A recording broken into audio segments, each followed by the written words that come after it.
Hello दोस्तों, स्वागत है आप सभी का डाउटनेट लर्नर फन में। एंड जो हमारा चैप्टर चल रहा था that is sexual reproduction in flowering plant, उसके अंदर कुछ छोटे मोटे टॉपिक्स रह गए थे, ठीक है, लास्ट के। वो टॉपिक्स इस लेक्चर के अंदर हम कवर करने जा रहे हैं।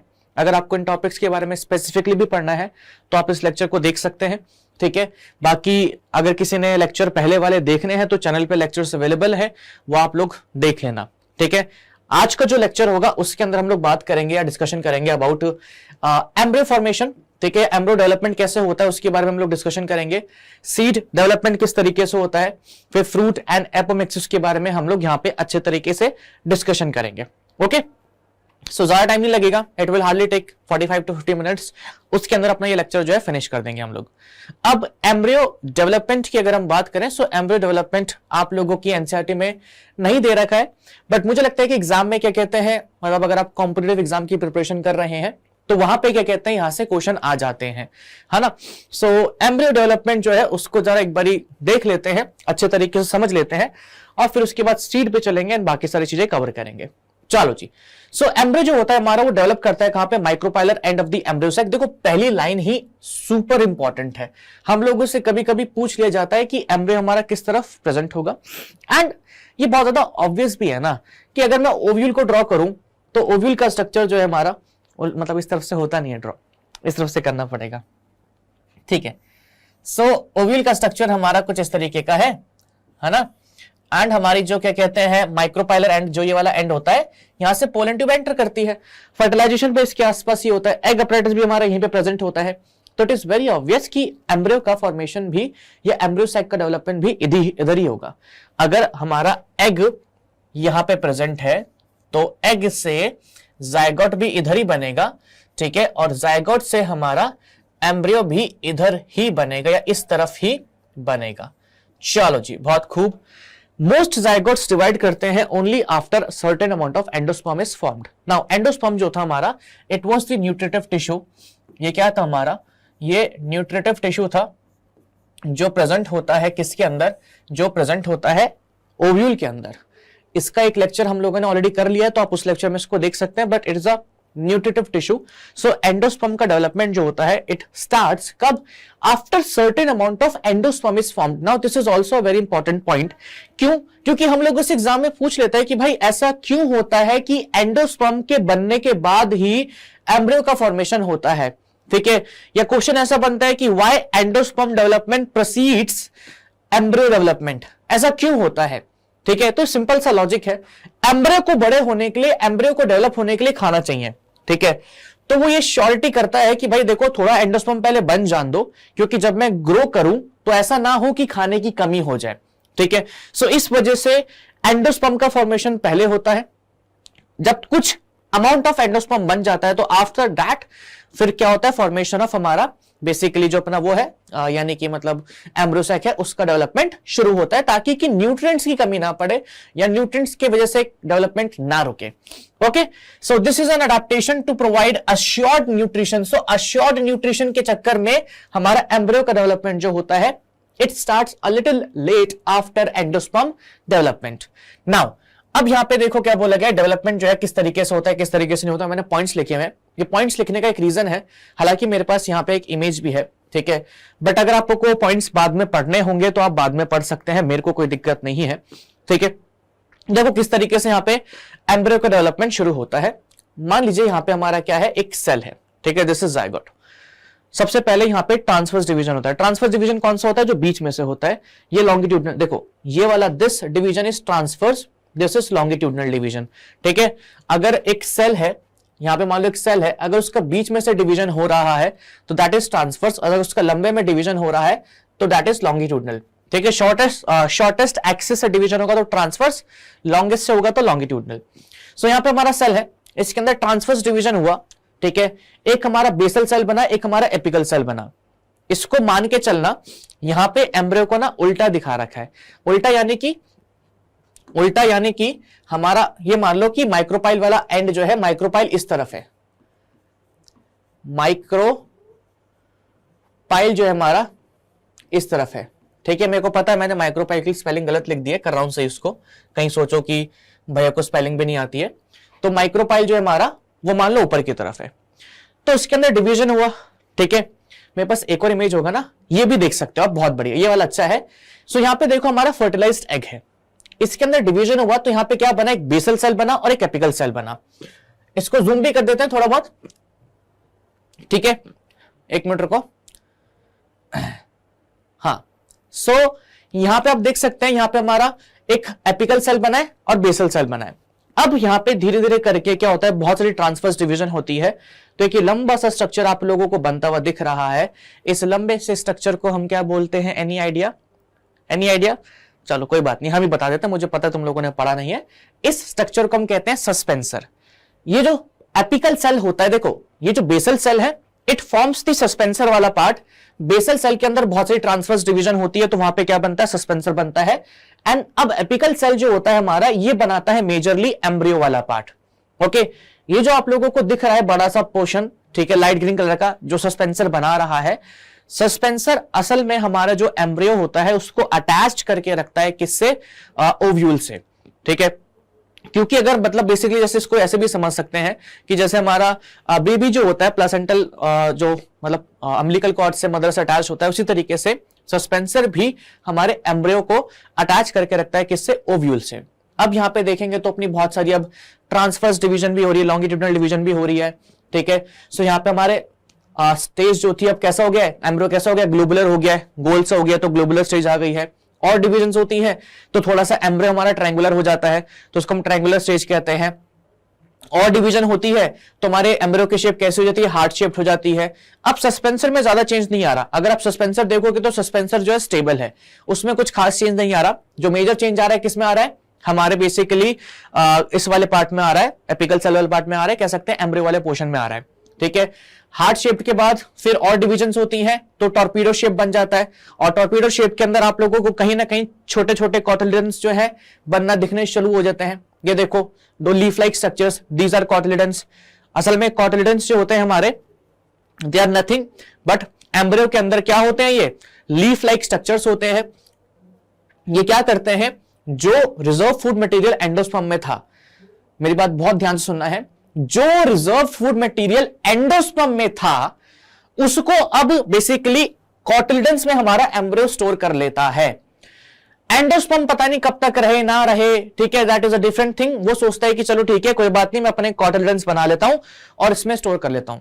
तो cotyledons are nothing but leaf like structures of embryo, जिसके अंदर फूड स्टोर होता है, ठीक है।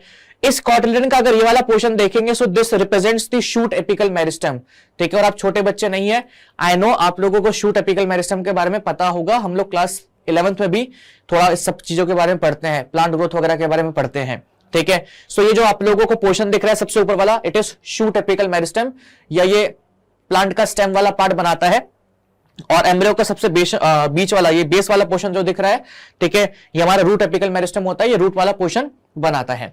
तो ये हमारा एम्ब्रियो डेवलपमेंट है। आपको इसमें ज्यादा कुछ नहीं पढ़ना, बस देखना ही होता है कि डिवीजन कैसे हो रही है, ठीक है। बाकी यहां पे भी दिखा रखा है कि यहाँ पे एपिकल सेल बना है, यहाँ पे बेसल सेल है, ठीक है। अच्छा, ये जो हमारा सस्पेंसर का सबसे लास्ट वाला सेल होता है, यानी कि अगर इधर आओगे तो सस्पेंसर का सबसे जो लास्ट वाला सेल होता है ना, ये जस्ट यहाँ पे दिख रहा है सबसे लास्ट, या जब एपिकल सेल के पास होता है, इसको हम कहते हैं हाइपोफाइसिस। तो अगर आपको ये याद रखना है तो आप याद रख सकते हैं, वरना इसकी कोई ऐसा नीड नहीं है। बट शेप्स इंपॉर्टेंट है कि पहले कौन सी शेप होती है, ग्लोबुलर, फिर ट्रायंगुलर, फिर हार्ट, फिर टॉर्पीडो, ठीक है। तो शेप इंपॉर्टेंट है, शेप का सीक्वेंस इंपॉर्टेंट है।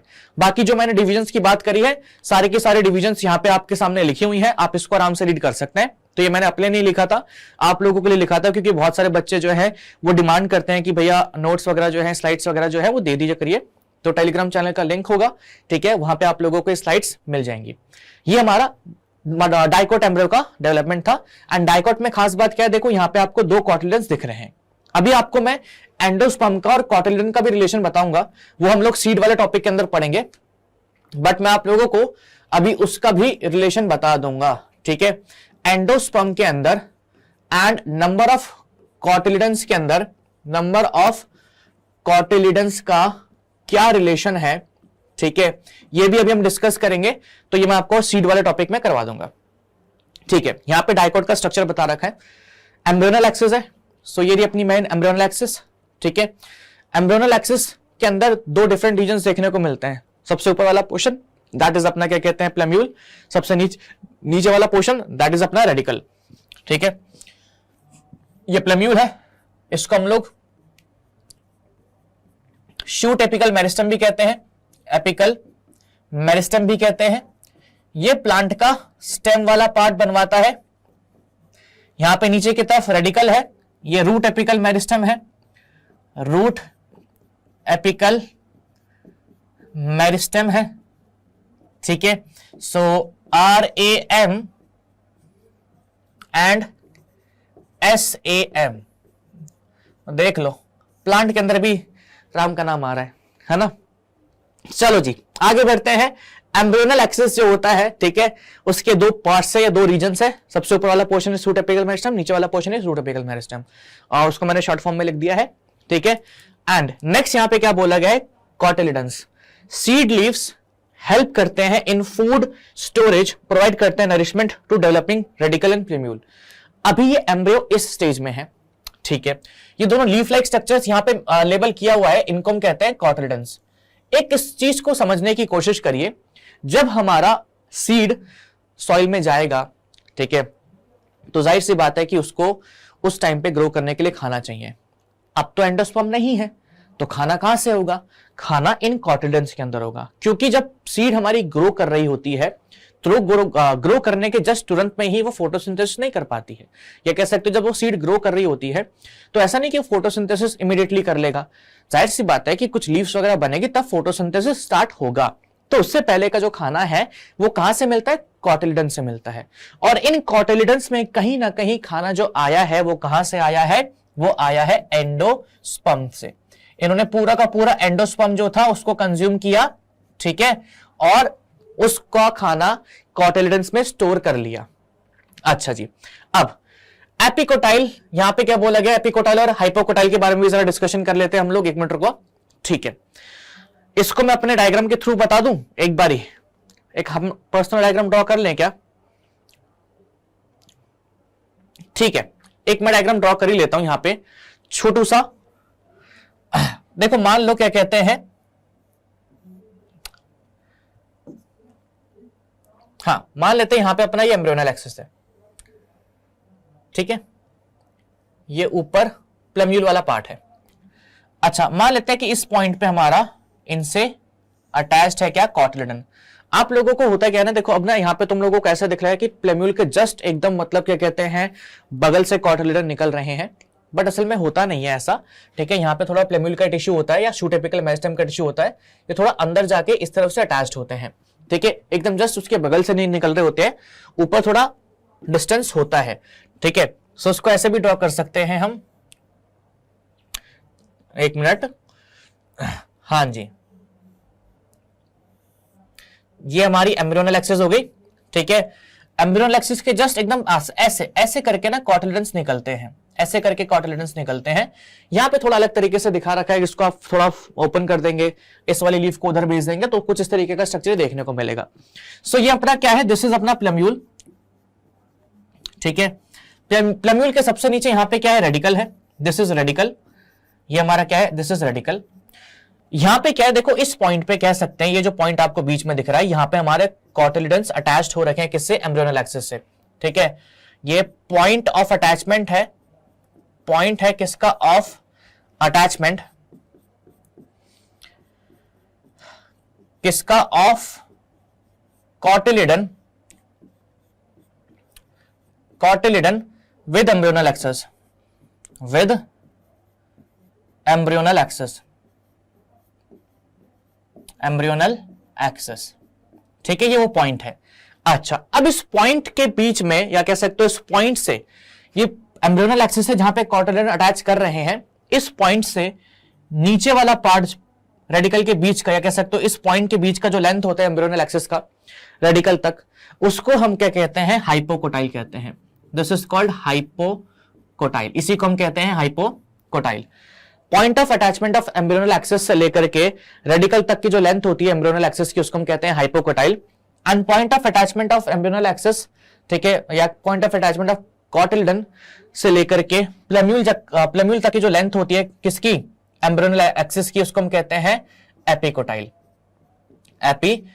कोटाइल। अगर एक बार इसको रीड करोगे डेफिनेशन को तो समझ जाओगे और अच्छे तरीके से। ये देखो, part of embryonal axis above the cotyledon that terminates at the plumule. तो एम्ब्रियोनल एक्सिस का वो पार्ट जो कॉटिलिडन के ऊपर प्रेजेंट है और वो क्या बनाता है, प्लेम्यूल बनाता है, उसको हम कहते हैं एपिकोटाइल।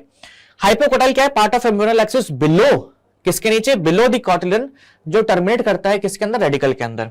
ठीक है, बाकी रेडिकल जो होता है हमारा रूट टिप है, प्लेम्यूल हमारा शूट टिप है, स्टेम वाला पार्ट बनाता है, एंड रेडिकल जो होता है it is covered by a root cap. ठीक है, तो बेसिक से स्ट्रक्चर्स हैं, दो कॉटिलिडन्स, ठीक है, ऊपर प्लेम्यूल नीचे रेडिकल। कॉटिलिडन के पॉइंट के ऊपर जो एम्ब्रियोनल एक्सिस है, ठीक है, दैट इज एपिकोटाइल।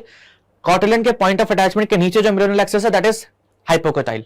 ओके, चलो बहुत बढ़िया। अब यहां पे भी आप लोग देखेंगे तो डेवलपमेंट जो है अपने आप पढ़ लेना, डेवलपमेंट क्या कहते हैं, ये पॉइंट्स मैंने अपने लिए नहीं लिखे हैं, आप लोग इसको पढ़ लेना। ठीक है, मैं आप लोगों को मेन यहां पे अच्छे तरीके से वो बताता हूं किस तरीके से अपना प्रोसेस चल रहा है। अब मोनोकॉट, मोनो मतलब वन, कॉट मतलब कॉटिलिडन। जाहिर सी बात है कि इस दौरान एक हम लोगों को सिर्फ और सिर्फ सिंगल कॉटिलिडन देखने को मिलता है। क्या देखने को मिलता है, सिंगल कॉटिलिडन देखने को मिलता है, किसके अंदर, कॉटिलिडन देखने को मिलता है हमारी सीड के अंदर। ठीक है, तो सवाल ये भी होता होगा कि भैया ऐसा क्यों हो रहा है कि एक सीड के अंदर हम लोगों को एक कॉटिलिडन देखने को मिल रहा है और एक सीड के अंदर हम लोगों को दो कॉटिलिडन देखने को मिल रहे हैं। तो सबसे आसान तरीका जो है इस चीज को समझने का वो ये है, देखो, जब किसी सीड के अंदर आप लोगों को दो कॉटिलिडन मिलते हैं या दो कॉटिलिडन बनते हैं, तो ये मान के चलो कि उसके एम्ब्रियो ने क्या कर लिया है, उसके एम्ब्रियो ने सारा फूड कंज्यूम कर लिया है, किसका, सारा फूड कंज्यूम कर लिया है, किसका, एंडोस्पर्म का, एंडोस्पर्म का सारा फूड जो है वो कंज्यूम कर लिया है। और सारा का सारा फूड कंज्यूम करके एम्ब्रियो ने, सारा का सारा फूड कंज्यूम करके एम्ब्रियो ने उसको स्टोर कर लिया है, किसमें, कॉटिलिडन्स के अंदर। तो वो दो कॉटिलिडन्स में हमारा खाना स्टोर हुआ है। ऐसी सीड्स को हम कहते हैं डाइकॉट सीड्स, ऐसी सीड्स को हम कहते हैं डाइकॉट सीड्स। और इसके अंदर आपको सिर्फ कॉटिलिडन देखने को मिलता है, इनके अंदर सिर्फ कॉटिलिडन देखने को मिलते हैं दो। There is no endosperm, there is no endosperm, यहां पे आपको कोई भी एंडोस्पर्म देखने को नहीं मिलेगा सीड के अंदर।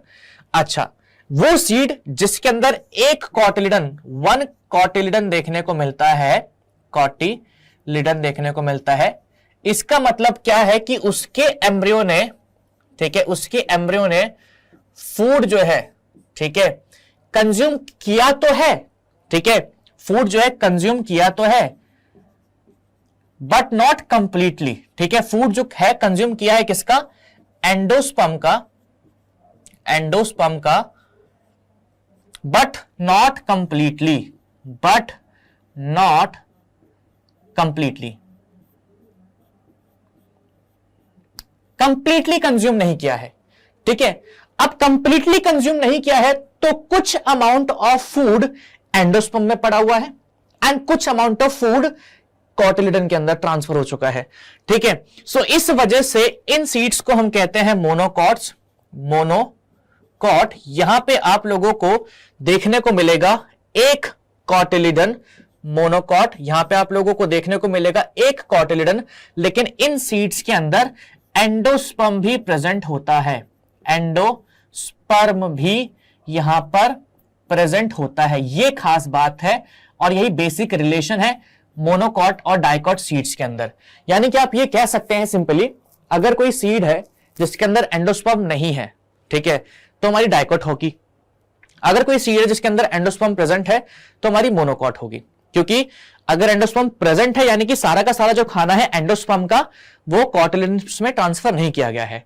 एंड अगर एंडोस्पर्म प्रेजेंट नहीं है दैट मींस कि सारा का सारा खाना जो है वो एम्ब्रियो ने एंडोस्पर्म से कॉटिलिडन में ट्रांसफर कर दिया गया है। तो जिनके अंदर एंडोस्पर्म नहीं होता, वैसे तो मैं सीड वाले टॉपिक में करवाता ही, बट एक बार समझ लेते हैं इसको, जिनके अंदर एंडोस्पर्म नहीं होता ऐसी सीड्स को हम कहते हैं क्या, non endospermic seeds, non endospermic seeds. अच्छा, कुछ कुछ एक्सेप्शन हर जगह होते हैं, वो एक्सेप्शन आगे बताऊंगा, क्योंकि बहुत सारे बच्चे मेरे को बोलेंगे अभी ओ भैया गलत पढ़ा रहे हो, कैस्टर में हम लोगों ने पढ़ा है, क्या कहते हैं वहां पे एंडोस्पर्म भी होता है, कोकोनट भी, सॉरी वो भी होता है, क्या कहते हैं कॉटिलिडन भी होता है, गलत क्यों करवा रहे हो, रुक जाओ, अभी शांत रखो, दिल पे हाथ रखो भी। एंड ऐसी सीट्स जहां पे हमारा एंडोस्पर्म परसिस्ट करता है, कॉटिलिडन भी होता है, ऐसी सीट्स को हम कहते हैं क्या? Endospermic seats. ये मोस्ट ऑफ द केसेस में ट्रू होता है, या मोस्ट भी नहीं बोलूंगा, प्रोबेबली हर केस में ट्रू होता है, बट एक्सेप्शंस तो हर जगह होते हैं, यहां पे भी है। वो क्या एक्सेप्शन है वो हम आगे देखेंगे, बट अभी हम मोनोकॉट का डेवलपमेंट देखते हैं। मोनोकॉट का डेवलपमेंट कुछ खास नहीं है, ठीक है। यहां पे भी अपना जो एक्सेल मतलब जाइगोट कह लो, उसके अंदर डिवीजन होता है ट्रांसवर्स, बेसल सेल बनता है, एपिकल सेल बनता है, ठीक है। यहाँ पे हमारा फिर वो अपना सस्पेंसर वगैरह बनता है। बस यहाँ पे बात क्या है ना कि यहाँ पे हमारा क्या कहते हैं, जो डिवीजन होता है, ठीक है, वो चीजों को थोड़ा सा अलग तरीके से होता है। यहाँ पे हमारे दो की जगह सिर्फ एक कॉटिलिडन बनते हैं, एंड जो सिंगल कॉटिलिडन यहाँ पे बनता है उसको हम कहते हैं स्क्यूटेलम, ठीक है। मैं आगे यहाँ पे स्ट्रक्चर दिखा देता हूँ उसका, वैसे यहाँ पे हम स्ट्रक्चर देखेंगे। अच्छा, मोनोकॉट के अंदर यहाँ पे ना मैंने डेवलपमेंट लिखा हुआ है, मोनोकॉट का डेवलपमेंट इज नॉट इंपॉर्टेंट। तो अगर आप मोनोकॉट का डेवलपमेंट नहीं करेंगे तो दैट इज फाइन, बस रीड कर लेना, ठीक है, डोंट लर्न इट। यहाँ पे बस डिविजन्स वगैरह जो है किस तरीके से हो रही है, देखो कि ये बेसल सेल है, ये एपिकल सेल है, फिर बेसल सेल में डिवीजन हुई तो हमारा एक सीआई बना और एम सेल बना, ठीक है, और यहाँ पे सीए है हमारा। फिर उसके बाद हमारे यहाँ पे देखो एपिकल सेल के अंदर डिवीजन हुई तो यहाँ पे 2 सेल्स बने। फिर उसके बाद ये जो हमारा C1 सेल था इसके अंदर डिवीजन हुई तो N डैश और N बना। तो ऐसे करके पीछे मैंने सब कुछ मेंशन कर रखा है, but this is not important. Monocot का डेवलपमेंट इंपॉर्टेंट नहीं है, इतना एग्जाम में नहीं पूछा जाता। इंपॉर्टेंट हम लोगों के लिए क्या है? डाइकॉट का डेवलपमेंट, ठीक है। बाकी इसी तरीके से अपना डिवीजन होता रहता है। फिर उसके बाद जो हमारा क्यू वाला पोर्शन है वो रैंडमली डिवाइड करता है और हमारे बहुत सारे सेल्स बनते हैं और धीरे धीरे करके एम्ब्रियो बनना स्टार्ट हो जाता है, ठीक है। तो this is not important. Important हम लोगों के लिए मोनोकॉट का क्या है? स्ट्रक्चर है, ओके। मोनोकॉट का स्ट्रक्चर हम लोगों के लिए काफी इंपॉर्टेंट है। मोनोकॉट के अंदर भी हम लोगों को क्या देखने को मिलता है? एम्ब्रियोनल एक्सिस देखने को मिलता है, ठीक है। मेन एक्सिस ऑफ एम्ब्रियो जो डिवाइड होती है डिफरेंट रीजन्स के अंदर, ठीक है। अच्छा, यहां पे सिर्फ आप लोगों को एक कॉटिलिडन देखने को मिलेगा और उस कॉटिलिडन को हम कहते हैं स्क्यूटेलम। ये इंपॉर्टेंट है। आप लोग अगर प्रीवियस ईयर पेपर उठा के देखेंगे नीट का तो आपको इसके ऊपर बहुत सारे क्वेश्चन मिल जाएंगे। इसकी शेप भी याद रख लेना, शील्ड शेप का होता है, ठीक है, ढाल की शेप का होता है, जो शील्ड होती है ना उसकी शेप का होता है। Located at the one side of the axis. Plumule हमारा शूट टिप है, रेडिकल यहां पे भी रूट टिप है। अच्छा, यहां पे आप देख सकते हैं इसका पूरा का पूरा क्या कहते हैं डायग्राम दिखा रखा है। सो ये देखो यहां पे हमारा स्क्यूटेलम है, ठीक है। यहां पे आपको शूट या एपेक्स यानी कि प्लम्यूल दिख रहा है। यहां पे आप लोगों को प्लम्यूल के ऊपर एक कवरिंग दिख रही है, उसको हम कहते हैं कॉलिपेटाइल। यहां पे मेंशन भी कर रखा है मैंने, एक शीथ है जो एनक्लोज करती है किसको, ये सॉरी, शीथ है जो एनक्लोज करती है प्लम्यूल को, ठीक है, उसको हम कहते हैं कॉलिपेटाइल। और शीथ जो एनक्लोज करती है रेडिकल को, उसको हम कहते हैं कॉलियोराइजर। तो अगर यहां पे आप आओगे, यहां पे देखोगे ध्यान से, ये शूट एपेक्स है, शूट एपेक्स के ऊपर एक प्रोटेक्टिव कवरिंग है जिसको हम कहते हैं कॉलिपेटाइल। उसी तरीके से यहां पे एक रूट एपेक्स है, रेडिकल है, उसके ऊपर प्रोटेक्टिव कवरिंग है, उसको हम कहते हैं क्या? कॉलियोराइजा। यहां पे हमारा एक सिंगल कॉटिलिडन आप लोगों को दिख रहा है, दैट इज स्क्यूटेलम। अगर बगल में आप देखेंगे इस डायग्राम के यहां पे, तो आपको यहां पे लिखा हुआ दिख रहा है एपिब्लास्ट। ये हमारा रिड्यूस्ड कॉटिलिडन है जो अच्छे से नहीं बना है। दिस इज रिड्यूस्ड कॉटिलिडन जो कंप्लीटली डेवलप नहीं हुआ है। ये हमारा एक वेल डेवलप्ड कॉटिलिडन है। अब सोचो एनसीईआरटी का इमेज है ये, और एनसीईआरटी के अंदर एपिब्लास्ट के बारे में मेंशन कर रखा है। हम जब कभी भी नीट का पेपर देते हैं, बच्चे हमसे पूछते हैं कि भैया एग्जाम में क्या क्या कहते हैं, पढ़ें कैसे करें कैसे नहीं करें। एपिब्लास्ट का शायद जिक्र एनसीईआरटी ने लाइन में नहीं कर रखा है, मेरे को एक बार देखना पड़ेगा, मतलब जो भी, बट मेरे को ऐसा लगता है कि पैराग्राफ्स के अंदर जब कभी कभी कोई टर्म्स दे रखे होते हैं, ठीक है, तो पैराग्राफ्स के टर्म्स, सॉरी पैराग्राफ कह रहा हूं, डायग्राम्स के टर्म्स जो होते हैं वो भी इंपॉर्टेंट होते हैं। एपिब्लास्ट टर्म यहां पे हम लोगों को दे रखा है, लेकिन एनसीईआरटी की लाइन में शायद इसका जिक्र नहीं किया गया है। ऐसे बहुत सारे डायग्राम्स आप लोगों को मिलेंगे एनसीईआरटी के अंदर जहां पे नेमिंग तो कर रखी है, लेबलिंग तो कर रखी है, लेकिन उनका जिक्र पैराग्राफ्स में नहीं कर रखा है। सो आई थिंक अगर आपको ऐसे वर्ड्स मिलते हैं तो इनके बारे में थोड़ा बहुत पढ़ लिया करो, इनके बारे में नजर डाल लिया करो, ताकि आपको आइडिया हो जाए कि ये किसकी बात कर रहे हैं और ये एपिब्लास्ट है क्या। क्योंकि क्वेश्चन था नीट में, पूछा गया था कि जो रिड्यूस्ड कॉटिलिडन होता है मोनोकॉट्स का, उसको हम क्या कहते हैं, ठीक है। तो उसका आंसर था एपिब्लास्ट, लेकिन बहुत सारे बच्चों ने इग्नोर कर दिया था क्योंकि उन लोगों को डायग्राम अच्छे तरीके से नहीं याद था, ठीक है। कॉलिपेटाइल हमारा प्रोटेक्टिव कवरिंग है किसकी? शूट एपेक्स की। कॉलियोराइजा हमारा प्रोटेक्टिव कवरिंग है किसका? रूट एपेक्स का थोड़ा सा नीचे वाला पार्ट छुप रहा होगा, ठीक है, बट उसको आप देख सकते हो, क्या कहते हैं, एनसीईआरटी वगैरह साथ में खोल के बैठना, तभी बेनिफिट होगा। ऐसे मत पढ़ना, आंख बंद करके मत पढ़ना, मैं इसको थोड़ा ऊपर करके दिखा देता हूं। सो यहाँ पे देख सकते हो, दिस इज रेडिकल, रेडिकल के यहाँ पे रूट कैप है, रूट कैप के फिर यहाँ पे कॉलिराइजा आप लोगों को दिख रहा है। ओके, चलो जी। सो यहाँ पे हमारा structure of monocot and dicot embryo finish होता है। यहाँ पे मैंने कंपैरिजन भी दिखा रखा है। यहाँ पे आप देख सकते हैं, ये जो पोर्शन आप लोगों को दिख रहा है, दिस इज एंडोस्पर्म वाला part in case of monocots, ठीक है। ये हमारा एम्ब्रियो वाला पोर्शन है बीच में, और इसके आसपास यहाँ पे आप लोगों को कॉटिलिडन दिख रहा है। यहाँ पे अगर आप देखोगे तो यहाँ पे देखो, ये हमारा एम्ब्रियोनल एक्सिस है। एम्ब्रियोनल एक्सिस के इस पॉइंट से यहाँ पे आप लोगों को कॉटिलिडन निकलते हुए दिखाई दे रहे हैं। तो हर एक चीज बढ़िया तरीके से दिखाई दे रही है। यहाँ पे एपिकोटाइल मार्क कर रखा है, ठीक है। इस पॉइंट से हमारा अटैचमेंट होता है कॉटिलिडन्स का। यहाँ पे हाइपोकोटाइल लेबल कर रखा है, रेडिकल दिखा रखा है, सारी चीजें बढ़िया तरीके से दिखा रखी है, ठीक है। And as we know post fertilization क्या होता है या आफ्टर फर्टिलाइजेशन क्या होता है, छोटी छोटी बातें हैं, छोटी छोटी बातों को जरा एक बारी याद रख लेते हैं। आफ्टर फर्टिलाइजेशन क्या होता है, ठीक है। जो हमारा फ्लावर है, अगर हम बात करें किसकी, ओवरी की, या अगर हम बात करें सबसे पहले जाइगोट से शुरू करते हैं, तो एग हो गया हमारा। इसके साथ जब हमारा मेल गैमेट फ्यूज करता है तो क्या बनता है, जाइगोट बनता है। So after formation of this zygote, ये जाइगोट हमारा किस में कन्वर्ट हो जाता है, एम्ब्रियो में कन्वर्ट हो जाता है ना। बहुत ही सिंपल सी, बहुत ही बेसिक सी चीज है। ये एम्ब्रियो होता है किसके अंदर, ओव्यूल के अंदर होता है। ओव्यूल किस में कन्वर्ट हो जाता है, सीड के अंदर कन्वर्ट हो जाता है। तो एम्ब्रियो का तो डेवलपमेंट मैंने आपको बता दिया, अब मैं आपको डेवलपमेंट बताऊंगा किसका, सीड का, ठीक है। ओव्यूल किसके अंदर होता है, ओवरी के अंदर होता है। एंड ओवरी हमारा कन्वर्ट हो जाता है किसके अंदर, फ्रूट के अंदर, ठीक है। तो मैं आप लोगों को थोड़ा सा इन चीजों के बारे में भी एक बार डिस्कशन करवा देता हूं, ताकि हम लोगों को अच्छे तरीके से आइडिया लग जाए, है ना। चलो जी, बहुत बढ़िया। Seed is often describe as fertilized and mature ovule. अगर कोई ओव्यूल फर्टिलाइज्ड है और मैच्योर है तभी ओव्यूल बनेगी, ठीक है। अगर फर्टिलाइज्ड नहीं है तो मतलब बेसिकली, मतलब सॉरी, हाँ, वो सीड नहीं बनेगी। अगर कोई ओव्यूल फर्टिलाइज्ड और मैच्योर है तो ही वो सीड बनेगी। अगर उसके अंदर फर्टिलाइजेशन नहीं हुआ है, ठीक है, तो नहीं बनेगी। अगर मतलब मैच्योर नहीं है तो भी सीड नहीं बनेगी। तो ये दोनों कंडीशंस होना जरूरी है, ठीक है। It is final product of sexual reproduction and form inside fruit. It is very obvious, जैसे कि मैंने आपको यहां पे बोला कि ओव्यूल जो होता है हमारा ओवरी के अंदर होता है ना। अब ओवरी फ्रूट में बन रहा है तो जाहिर सी बात है कि फ्रूट के अंदर ओव्यूल है, और ओव्यूल से ही सीड बन रहा है तो फ्रूट के अंदर सीड है। ओके, तो ये हमारा क्या होता है, फाइनल प्रोडक्ट है फर्टिलाइजेशन का, और फ्रूट के अंदर प्रेजेंट होता है, ठीक है। बहुत बढ़िया। इट कंसिस्ट करता है ऑफ एम्ब्रियोनल एक्सिस। अब देखो, मेरे को यहां पे बार बार समझाने की जरूरत नहीं है। सीड के अंदर एम्ब्रियो होगा नहीं होगा, बिल्कुल होगा। तो उसके अंदर एम्ब्रियोनल एक्सिस तो होगा ना, एम्ब्रियो में कॉटिलिडन्स तो होंगे ना एम्ब्रियो के अंदर। तो ये पार्ट हम डिस्कस नहीं करते, क्योंकि सीड के अंदर एम्ब्रियो है तो वहां पे आपको एम्ब्रियोनल एक्सिस और कॉटिलिडन देखने को मिलेगा। सीड के ऊपर क्या होता है क्या नहीं होता उसके बारे में जरा बता देता हूं मैं, ठीक है। तो पहली बात तो हाइलम। हाइलम आपको याद होगा, नहीं याद है तो याद दिला देते हैं एक बारी। ये ओव्यूल है, ठीक है, ये ओव्यूल है। आपको मैंने बताया था, और नहीं बताया था तो मतलब वैसे तो बताया था मैंने, बट नहीं याद है तो इसलिए मैं बता रहा हूं। ये जो ओव्यूल की डंडी होती है, ओव्यूल का जो स्टॉक होता है, उसको हम कहते हैं फ्यूनिकल। इसको हम कहते हैं फ्यूनिकल। जिस पॉइंट से या जिस कह सकते हैं रीजन से, जिस रीजन से हमारा फ्यूनिकल क्या करता है, अटैच करता है किससे, ओव्यूल की बॉडी से। ओव्यूल की बॉडी से उस रीजन को या उस पॉइंट को हम क्या कहते हैं, उस पॉइंट को ही हम कहते हैं हाइलम, ठीक है। That point is called hilum.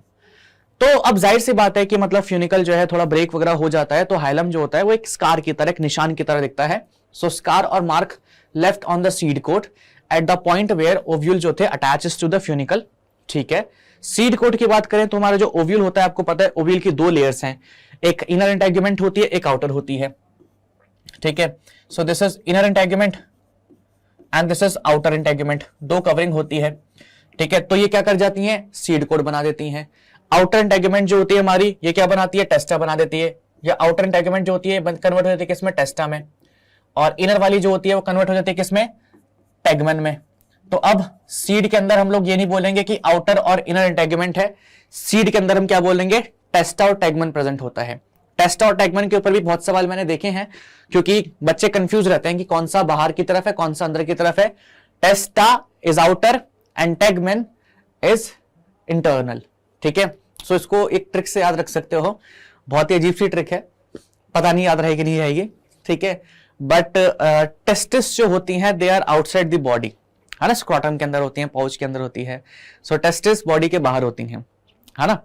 उसी तरीके से टेस्टा वर्ड जो है इट इज बेसिकली मतलब रिलेटेड टू टेस्टिस ना, तो ये भी बाहर की तरफ होता है, आउटर लेयर होता है, तो ऐसे याद रख सकते हो, ठीक है।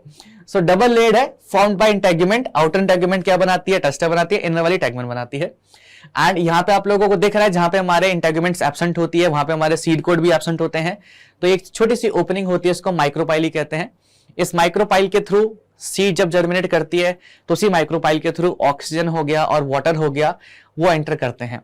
मैंने पता नहीं है क्यों लॉजिक लगाया यहाँ पे मेरे को नहीं पता लेकिन याद करने में आसानी रहती है, ठीक है, मतलब मेरे को याद रहता है ना, क्योंकि testis are present outside abdominal cavity या इन स्क्रॉटल पाउच, ये आई गेस सबको पता है, 10th क्लास में ही पढ़ते हैं, ठीक है। जल्दी ही ह्यूमन रिप्रोडक्शन का चैप्टर भी आने वाला है, तो आप लोगों को काफी अच्छा लग रहा होगा, ठीक है, उसके बारे में पढ़ेंगे हम लोग।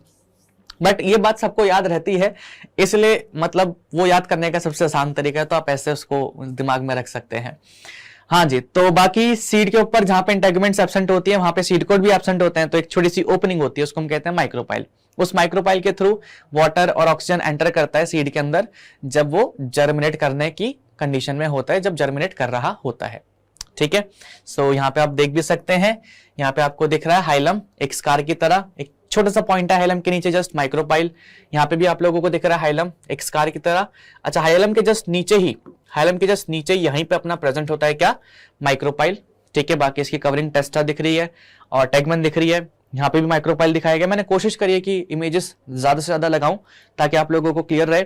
यहाँ पे भी आप लोगों को 2 कॉटिलियंस दिख रहे हैं, ऊपर वाला पार्ट इज प्लेम्यूल, नीचे वाला पार्ट इज रेडिकल, ठीक है। प्लेम्यूल और कॉटिलियन अटैचमेंट के बीच में जो पॉइंट होता है या एम्ब्रियोनल एक्सिस जो होती है, ठीक है, उसको हम कहते हैं एपिकोटाइल।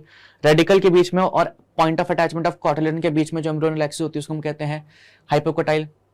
इसी तरीके से या इसी के ऊपर अपने जो मेनली क्वेश्चंस हैं वो बनते हैं। ओके, सो सीड, अच्छा ये एक इंपॉर्टेंट पॉइंट है, क्या कह सकते हो एक्सेप्शन है।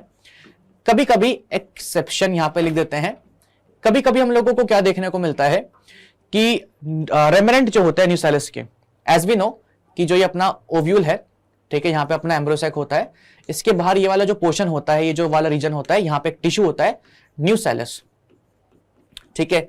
सो कभी कभी nucellus which is a parenchymatous tissue वो परसिस्ट करता है सीड के अंदर। ऐसी सीड जिसके अंदर न्यूसेलस प्रेजेंट होता है, यूजुअली तो न्यूसेलस खत्म हो जाता है, डीजनरेट हो जाता है, बट ऐसी सीड जिसके अंदर न्यूसेलस प्रेजेंट होता है, उस सीड मतलब उसको हम क्या कहते हैं, उसको हम कहते हैं, या उस परसिस्टेंट न्यूसेलस को हम क्या कहते हैं, पेरिस्पर्म कहते हैं। और इसका एग्जांपल क्या है, ब्लैक पेपर एंड बीट।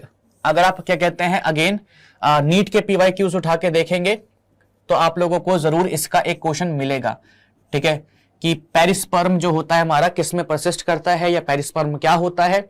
सो हमारा क्या है, परसिस्टेंट न्यूसेलस है, या पेरिस्पर्म किसका बना होता है, न्यूसेलस का बना होता है।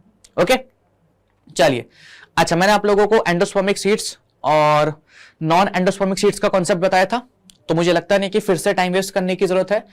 एंडोस्पर्मिक सीड्स में मैंने क्या बताया था कि वहां पे एंडोस्पर्म परसिस्ट करता है। क्यों परसिस्ट करता है, क्योंकि वहां पे जो एम्ब्रियो है वो सारा का सारा खाना एंडोस्पर्म से कॉटिलिडन्स में ट्रांसफर नहीं करता है ना। तो यहां पे देखो endosperm is present, not completely consumed by developing embryo. Non endospermic seeds के अंदर मैंने आपको बताया था कि यहाँ पे हमारा जो वो होता है बेसिकली एम्ब्रियो होता है, वो सारा का सारा खाना जो है वो बेसिकली एंडोस्पर्म से ट्रांसफर कर देता है कहां पे, कॉटिलिडन्स के अंदर, तो कंप्लीटली उसको कंज्यूम कर लेता है। So endosperm is absent, consumed by developing embryo, ठीक है। Food is stored in cotyledon, क्योंकि यहां पे एंडोस्पर्म है नहीं। Food is stored in endosperm instead of cotyledon, but ये लाइन कहना थोड़ा गलत होगा, क्योंकि यहां पे फूड जो है एंडोस्पर्म में भी थोड़ा स्टोर्ड होता है और कॉटिलिडन में भी थोड़ा बहुत पड़ा होता है, ठीक है। इनको हम एल्ब्यूमिनस सीड्स भी बोलते हैं, और इसको हम नॉन एल्ब्यूमिनस या कह सकते हैं एक्स एल्ब्यूमिनियस, ठीक है। हाँ, वही एक्स जिसने आपका क्या कहते हैं दिल तोड़ा है या अभी तोड़ने वाली होगी, ठीक है, तो उसको हम एक्स एल्ब्यूमिनस भी कह देते हैं, है ना। वैसे आधों को तो दिल टूटेगा भी नहीं कभी, मुश्किल ही चांसेस है कि कोई बंदी मिल जाए, बट कोई बात नहीं। एक्स एल्ब्यूमिना सीड्स भी इसको कहते हैं। Sorry for being so harsh. अच्छा, इसकी सीड्स जो होती हैं, मतलब मैंने कहा था मोस्टली मोनोकॉट्स में देखने को मिलेगा, क्योंकि मोनोकॉट्स जाहिर सी बात है अगर वो एक कॉटिलिडन में बना रहे हैं यानी कि वो अपने एंडोस्पर्म को कंप्लीटली कंज्यूम नहीं कर रहे हैं। डाइकॉट्स यानी कि अगर दोनों कॉटिलिडन बना रहे हैं तो जाहिर सी बात है कि अपने एंडोस्पर्म को कंप्लीटली कंज्यूम कर रहे हैं। ठीक है, एक्सेप्शन यहाँ पे किसका है? एलिस्मा का है, जिसकी सीड्स जो होती है मोनोकॉट्स होती हैं लेकिन उसके अंदर एंडोस्पर्म नहीं होता है, जबकि मोनोकॉट होने के बाद एंडोस्पर्म प्रेजेंट होना चाहिए था लेकिन एंडोस्पर्म नहीं होता है। यहाँ पे एक्सेप्शन है किसका? कैस्टर का। कैस्टर एक डाइकॉट है लेकिन फिर भी उसके अंदर आप लोगों को एंडोस्पर्म देखने को मिलता है। अब बच्चे हो सकता है पूछें कि भैया ऐसा क्यों होता है, मतलब कैस्टर डाइकॉट है बट स्टिल उसके अंदर एंडोस्पर्म प्रेजेंट क्यों है? देखो होता है कभी कभी, उसने हो सकता है सारा का सारा कंज्यूम कर लिया होगा, ठीक है, 2 कॉटिलिडन बना लिए होंगे, छोटे छोटे बना लिए होंगे, या कुछ अमाउंट ऑफ फूड रह गया होगा, उसको नहीं कंज्यूम कर पाया, तो उसके अंदर एंडोस्पर्म के साथ साथ 2 कॉटिलिडन्स भी रहते हैं, तो एक्सेप्शंस तो होते ही हैं, है ना। अच्छा जी, बाकी सीड के एडवांटेजेस वगैरह यहाँ पे लिखे हुए हैं कि सीड के क्या क्या एडवांटेजेस हैं, क्या क्या नहीं है। ठीक है, अच्छा एक और पॉइंट, एक और रीजन है कि मैंने यहाँ पे पॉइंट्स वगैरह क्यों मेंशन करे हैं, उसका सिंपल सा रीजन ये है ना, क्योंकि इस चैप्टर में ये वाला जो पार्ट होता है काफी उसके थ्योरेटिकल क्वेश्चंस बहुत आते हैं। सो बच्चों को ये समझ में नहीं आता कि भैया आंसर कैसे लिखें कैसे नहीं लिखें। सो ये रीजन भी था कि आप लोगों को एटलीस्ट थोड़ा आइडिया लग जाएगा कि हाँ एग्जाम में अगर हमारा कुछ क्वेश्चन बने यहाँ से तो उसका हम आंसर लिख पाए, है ना। तो सीड्स के क्या क्या एडवांटेजेस हैं वो सारी बातें लिखी हुई हैं, बहुत छोटी सी चीजें हैं कि भाई जाहिर सी बात है कि सर्वाइविंग क्या कहते हैं कैपेबिलिटी काफी अच्छी होती है क्योंकि डबल वॉल्स होती हैं। सीड डिस्पर्सल जो है काफी अच्छे तरीके से होता है क्योंकि सीड जो होती है फ्रूट के अंदर होती है, तो कोई एनिमल वगैरह जो है वो फ्रूट खाते हैं, ठीक है। अब खा खा के फ्रूट को कहीं पे भी फेंक देते हैं, जंगलों में तो बंदर वगैरह रहते हैं, एनिमल्स वगैरह रहते हैं, वो फ्रूट खाते हैं, खा के बीच कहीं पे भी फेंक देते हैं, तो उसका डिस्पर्सल हो जाता है। ठीक है, तो ये सारे पॉइंट्स लिखे हैं, एक बार इन पॉइंट्स को हम देख लेते हैं। बेटर अडेप्टिव स्ट्रेटजीज होती हैं किसके लिए? डिस्पर्सल के लिए। ठीक है, इनके अंदर रिजर्व फूड मटेरियल होता है, ठीक है, अपने सीड जर्मिनेशन के लिए कॉटिलिडन वगैरह में। Hard seed quotes production provide करते हैं। सीड किसका प्रोडक्ट है? सेक्सुअल रिप्रोडक्शन का। तो यहाँ पे कॉम्बिनेशन होंगे, ठीक है, 2 पेरेंट्स क्या कह सकते हो मियोसिस वगैरह से अपने यहाँ पे गैमीट्स वगैरह बने हैं, तो यहाँ पे रिकॉम्बिनेशन वगैरह देखने को मिलेंगे, वेरिएशंस देखने को मिलेंगे। डिहाइड्रेशन एंड डोरमेंसी जो होती है of mature seeds are crucial for storage of seeds which can be used as food throughout the year and also to raise crops and next season. तो हमारी seeds जो होती हैं अगर आप उसको सिखा देंगे, ठीक है, या डिहाइड्रेट कर देंगे तो वो फिर ग्रो नहीं करती है, डोरमेंट रह जाती है, मतलब इनएक्टिव स्टेट में चली जाती है, और इनएक्टिव स्टेट में जाने के बाद उसको आप लंबे टाइम के लिए स्टोर कर सकते हैं। तो ये भी खास बात है कि सीड्स को आप स्टोर कर सकते हैं, ठीक है, एज अ फूड के फॉर्म में भी स्टोर कर सकते हो, या नेक्स्ट ईयर में नेक्स्ट सीजन में क्रॉप ग्रो करनी है तो उन्हीं सीड्स से ग्रो कर सकते हो। लार्ज नंबर ऑफ स्पीसीज जो होते हैं लिव करते हैं फॉर सेवरल ईयर्स, ठीक है, इसके कुछ रिकॉर्ड्स हैं, ये रिकॉर्ड्स यहाँ पे मैंने मेंशन कर रखे हैं। एंड ये रिकॉर्ड्स मेंशन करने का सिंपल सा रीजन है, आपकी बारी भी अगर आप क्या कहते हैं पिछले 2-3 सालों में जाएंगे तो आपको ये दोनों क्या कहते हैं क्वेश्चन में से एक जरूर नीट में देखने को मिलेगा, ठीक है, कि सबसे लॉन्ग लिव्ड रिकॉर्ड जो था, ठीक है, मेरे ख्याल से फिनिक्स डैक्टिलिफेरा का मेरे को क्वेश्चन याद आ रहा है, वो शायद इसी साल था या मतलब पिछले साल था, एक बार देख लेना, लेकिन नीट में आया था वो, ठीक है, कि सबसे लंबा रिकॉर्ड जो है वो किसका है अपने मतलब सीड्स वाइबिलिटी में। तो एक हमारा लुपिनस आर्किटेक्ट्स है, ठीक है, लुपाइन एक्सकेवेटेड फ्रॉम आर्किटेक्ट टुंड्रा, इसकी सीड जो थी वो जर्मिनेट करी थी, ठीक है, कब? 10,000 साल बाद भी, बहुत बड़ी चीज है, 10,000 साल आप सीड निकाल रहे हैं और वो जर्मिनेट कर रही है, ठीक है। अब आप कहोगे भैया इसका रिकॉर्ड किसने रखा था? जाहिर सी बात है डेटिंग वगैरह से या जो फर्दर साइंटिस्ट होते हैं हिस्ट्री से इनका रिकॉर्ड निकाला जाता है।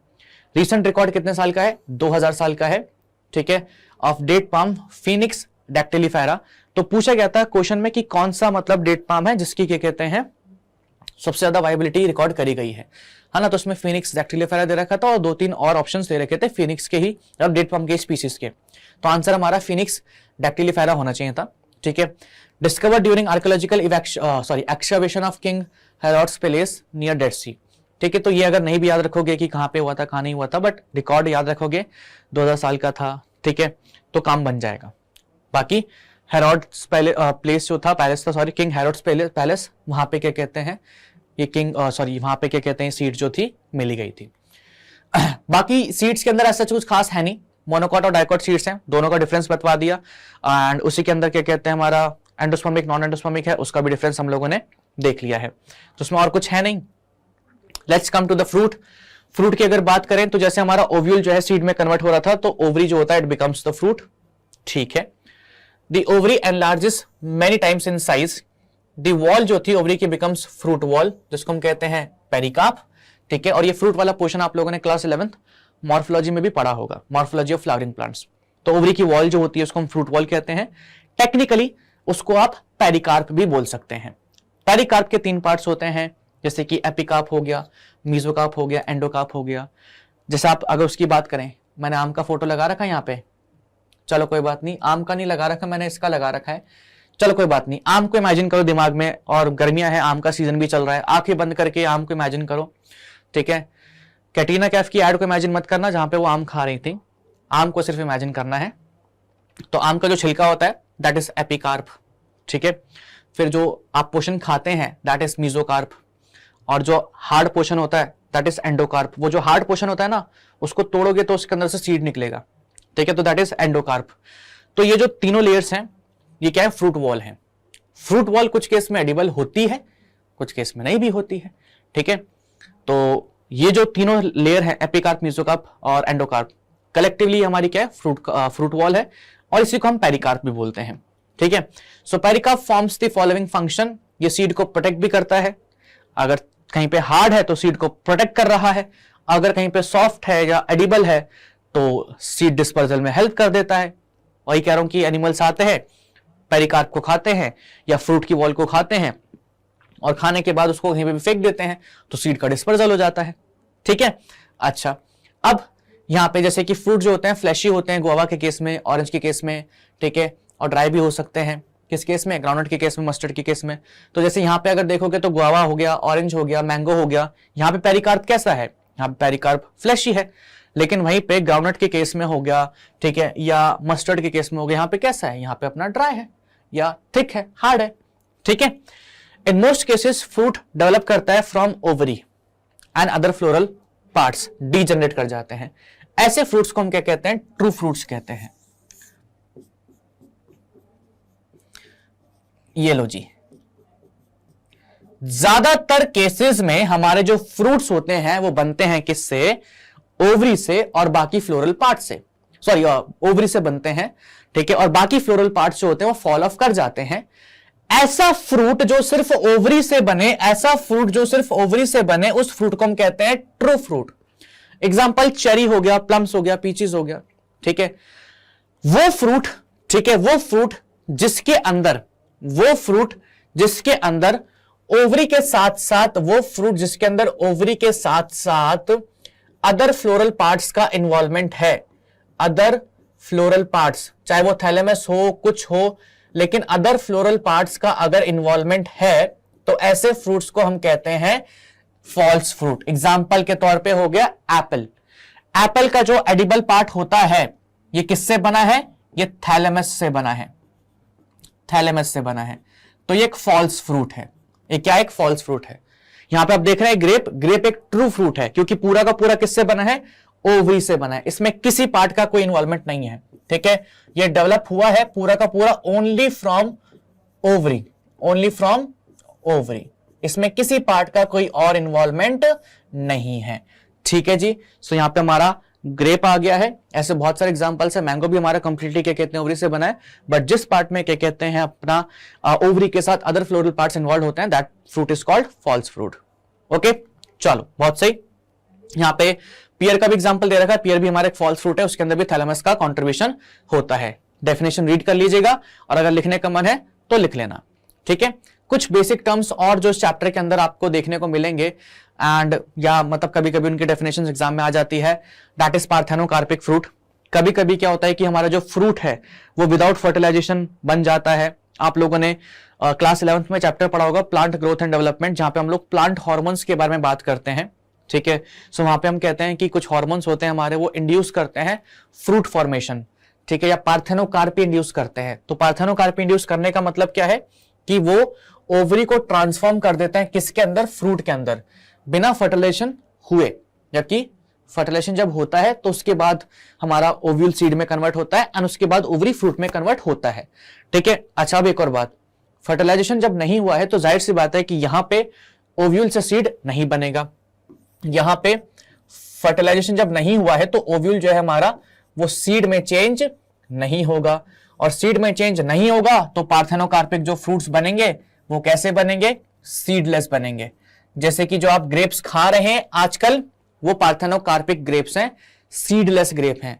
पहले जो ग्रेप्स होते थे उसके अंदर सीड प्रेजेंट होता था, जैसे यहां पे छोटे छोटे सीड्स दिख रहे हैं, लेकिन आजकल के जो ग्रेप्स हैं वो पार्थेनोकार्पिक ग्रेप्स आ रहे हैं। जल्दी ही क्या कहते हैं आप लोगों को क्या देखने को मिलेगा? पार्थेनोकार्पिक वाटरमेलन भी देखने को मिलेगा। ठीक है, और इसको देख करके मेरे को एक मीम याद आ रहा है। पाकिस्तान में आजकल वो मीम बहुत चल रहा है। ठीक है, तुम समझ ही गए हो क्या किस मीम की बात मैं कर रहा हूं। हाँ, मेरे को बताना अगर तुम्हारे दिमाग में भी वही आए। मतलब मैं आजकल जब भी तरबूज खा रहा हूं ना, मेरे दिमाग में वही मतलब मीम चलता रहता है, लाल है पूरा ठेला लाल है। ठीक है, पता नहीं क्या तो साउंड में मतलब वो है, लेकिन वही चल रहा है। तो लाल ही हमारा पूरा तरबूज। ठीक है, सो पार्थेनोकार्पिक हमारे जो फ्रूट्स हैं वो मार्केट में आने लगे। बनाना जो हमारा पार्थेनोकार्पिक है सीडलेस होता है। ठीक है, सो पार्थेनोकार्पिक फ्रूट्स आर सीडलेस क्योंकि बिना फर्टिलाइजेशन के बन रहे हैं। एग्जांपल बनाना। ठीक है, जिबलिन हो गया और ऑक्सिन हो गया, हमारे ऐसे दो ग्रोथ हार्मोन्स हैं जिनकी हेल्प से हम पार्थेनोकार्पिक फ्रूट्स या पार्थेनोकार्पिक जो है नेचर या इसको इंड्यूस कर सकते हैं, फ्रूट्स बनवा सकते हैं विदाउट फर्टिलाइजेशन। ओके, सो ये हमारा पार्थेनोकार्पी हो गया। एक कंडीशन होता है दैट इज हमारा एपोमिक्सिस एंड पॉलीएम्ब्रियोनी। इसको देख लेते हैं। एपोमिक्सिस कौन सा कंडीशन है? It is asexual reproduction that mimics sexual reproduction. इस डेफिनेशन पे इस बार बस यहां से लेके यहां तक भी में ना बहुत सारे क्वेश्चन एपोमिक्सिस के ऊपर पूछे गए हैं। Dash is asexual reproduction but mimics sexual reproduction. So answer क्या होगा? अपना एपोमिक्सिस होगा। ठीक है, एपोमिक्सिस में क्या होता है? यहां पे सीड्स, पहले हम बात कर रहे थे किसके बारे में? पहले हम फ्रूट के बारे में बात कर रहे थे कि फ्रूट विदाउट फर्टिलाइजेशन बन रहा है। अब एपोमिक्सिस के केस में क्या होता है? यहां पे हमारा सीड बनता है विदाउट फर्टिलाइजेशन। ठीक है, example some species of Asteraceae and grasses. तो ग्रासेस वगैरह में या एस्टोरेसी वगैरह में क्या होता है? यहां पे सीड्स बन जाती हैं। कैसे? सॉरी, सीड्स हमारी एम्ब्रियो वगैरह में चेंज हो जाती है विदाउट फर्टिलाइजेशन। अब उसके मल्टीपल रीजंस हो सकते हैं। ठीक है, कि अपना कोई अपना वो है एग सेल है, ठीक है, या कोई एंटीपोडल सेल है या सेंट्रल सेल है, वो जाइगोट की तरह एक्ट कर रहा है, वो एम्ब्रियो की तरह एक्ट कर रहा है, उसने डिवाइड करना चालू कर दिया। There might be multiple cases.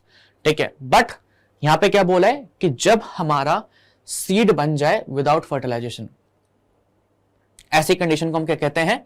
Apomixis कहते हैं। एंड एपोमिक्सिस और पॉलीएम्ब्रियोनी कहीं ना कहीं रिलेटेड होती है। ठीक है, यहां पे जैसे एग्जांपल के तौर पे एग सेल है। ठीक है, एग सेल जो है या मतलब अपना जब एम्ब्रियो बन रहा था उस दौरान मान लो कि यार माइटोटिक डिवीजन जो हुई, ठीक है कोई बात नहीं, या एग सेल जो था हमारा, कोई दिक्कत नहीं है ना, उसने क्या कहते हैं एम्ब्रियो की तरह एक्ट करना डिवाइड चालू कर दिया और उसने मतलब डिवाइड कर दिया। या सेंट्रल सेल के अंदर तो 2n नंबर ऑफ क्रोमोसोम्स होते हैं, वो अपना डिवाइड करना चालू कर दिया, हो गया काम। सेंट्रल सेल का यूजुअली एम्ब्रियो बनना काफी रेयर होता है क्योंकि सेंट्रल सेल एंडोस्पर्म बनाता है जो कि न्यूट्रिटिव टिश्यू है। तो अगर वही एंडोस्पर्म में चेंज हो, सॉरी वही अगर एम्ब्रियो में चेंज हो जाएगा तो न्यूट्रिशन मिलना थोड़ा मुश्किल होता है। तो मोस्टली एंटीपोडल्स के सेल्स या हमारे जो फिलिफॉर्म पैराटस होते हैं वो वाले सेल्स वो एम्ब्रियो की तरह एक्ट करते हैं, डिवाइड करना चालू कर देते हैं। ठीक है, और सेंट्रल सेल अपना एंडोस्पर्म ही बनाता है। ओके, ऐसी सीड्स जो विदाउट फर्टिलाइजेशन बनती हैं या ऐसी सीड्स जहां पे हमारा एम्ब्रियो बनता है, ठीक है, बाय क्या कहते हैं फिलिफॉर्म पैराटस बन गया या एग से बन गया, विदाउट फर्टिलाइजेशन बन गया, ऐसी सीड्स को हम कहते हैं एपोमिक्टिक सीड्स। ठीक है, एपोमिक्टिक सीड्स। वहां पे वर्ड था पार्थेनोकार्पिक फ्रूट्स, यहां पे वर्ड क्या है? Apomictic seeds. ठीक है, लास्ट केस हमारा पॉलीएम्ब्रियोनी का है। पॉलीएम्ब्रियोनी क्या होता है हमारा, उसको भी देख लेते हैं। उससे पहले यहां पे देख लो, apomictic seeds may be formed in one और मोर फॉलोइंग वेज। कि डिप्लॉयड एग सेल जो होता है हमारा is formed without reduction division. ठीक है, कि मेगास्पोर के अंदर मियोसिस हुआ ही नहीं, और हमारा जो मेगास्पोर था, जो डिप्लॉयड मेगास्पोर था, उससे से क्या बन गया? एम्ब्रियोसैक बन गया। तो उस केस में एम्ब्रियोसैक अगर बनेगा तो उसके सारे सेल्स कैसे होंगे? डिप्लॉयड ही होंगे। अगर भैया आपको याद होगा तो क्या होता था, दिस इज अपना मेगास्पोर मदर सेल। ठीक है, इसके अंदर 2n नंबर ऑफ क्रोमोसोम्स होते थे। इसके अंदर मियोसिस होता था तो यहां पे 4 सेल बनते थे, सारे के सारे हैप्लॉइड्स। इन 4 में से 3 डीजनरेट कर जाते थे। मान लेते हैं कि यार इसके अंदर अपना क्या हुआ, मियोसिस वाला स्टेप ही नहीं आया, बल्कि ये जो डिप्लॉयड मेगास्पोर मदर सेल है it is acting as now megaspore, megaspore. और ये क्या कर रहा है, इसके अंदर फिर अपना डिवीजन हो रहा है, यानी कि माइटोसिस हुआ, माइटोसिस 1, ठीक है, जो भी है 2, फिर उसके बाद 3, और इसने एम्ब्रियोसेक बना दिया। तो उस केस में दैट सेल, या कह सकते हो x cell can act as मतलब एम्ब्रियो, और वहां पे फिर वो ग्रो करेगा, ठीक है। It develops into embryo without fertilization. Nucellar cells जो होंगे surrounding the embryo sac start dividing and protrude करेंगे किसके अंदर, एम्ब्रियोसेक के अंदर, और डेवलप करेंगे किसके अंदर, एम्ब्रियोस के अंदर। कभी कभी आसपास के जो न्यूसेलर सेल्स होते हैं वो भी 2n होते हैं, उसके अंदर भी 2n नंबर ऑफ क्रोमोसोम्स होते हैं, तो वो पेनिट्रेट करके एम्ब्रियो के अंदर आ जाते हैं और वो एक्ट करते हैं एम्ब्रियो की तरह, ठीक है। और इसको मल्टीपल एम्ब्रियोनी भी कहते हैं या पॉली एम्ब्रियोनी भी कहते हैं। एग्जाम्पल के तौर पे एक एम्ब्रियोसेक है, उसके अंदर ऑलरेडी क्या हो रहा है, उसके अंदर ऑलरेडी हमारा क्या कहते हैं एम्ब्रियो बन रहा है, नॉर्मल एम्ब्रियो बन रहा है। लेकिन कभी कभी क्या होता है कि न्यूसेलस की कुछ सेल्स बाहर से अंदर एम्ब्रियो के अंदर पेनिट्रेट करके आते हैं and they also start acting as embryo, तो इससे पॉली एम्ब्रियोनी का भी केस जनरेट होता है। But that's how seed is formed without fertilization. जब कोई डिप्लॉयड सेल एक्ट करेगा किसकी तरह, एम्ब्रियो की तरह, तो ही एक सीड बनेगी, ओव्यूल में चेंज होगी विदाउट फर्टिलाइजेशन, ठीक है। सिट्रस और मैंगो के अंदर ये बहुत ज्यादा हम लोगों को देखने को मिलता है, और सिट्रस और मैंगो के अंदर हम लोगों को पॉली एम्ब्रियोनी भी देखने को मिलती है, यानी कि वहां पे यूजुअली क्या होता है कि एक मतलब से ज्यादा एम्ब्रियोस बनते हैं, और जितने एम्ब्रियोस बनेंगे उतनी सीड्स बनेंगी। तो आपने देखा भी होगा लेमन के अंदर आप लोगों को बहुत सारी सीड्स देखने को मिलती है। मैंगो का भी अगर आप क्या कहते हैं एंडोकार्प ब्रेक करोगे ना, उसको तोड़ोगे, उसके अंदर आप देखना मतलब सीड्स वगैरह होती हैं उसके अंदर भी, ठीक है। मतलब कभी कभी ज्यादा देखने को मिलेंगे, तो वहां पे भी पॉली एम्ब्रियोनी का केस आपको देखने को मिलता है। ओके, चलो जी, बाकी यहां पे देखो the occurrence of more than one embryo in seed is referred to as poly embryony.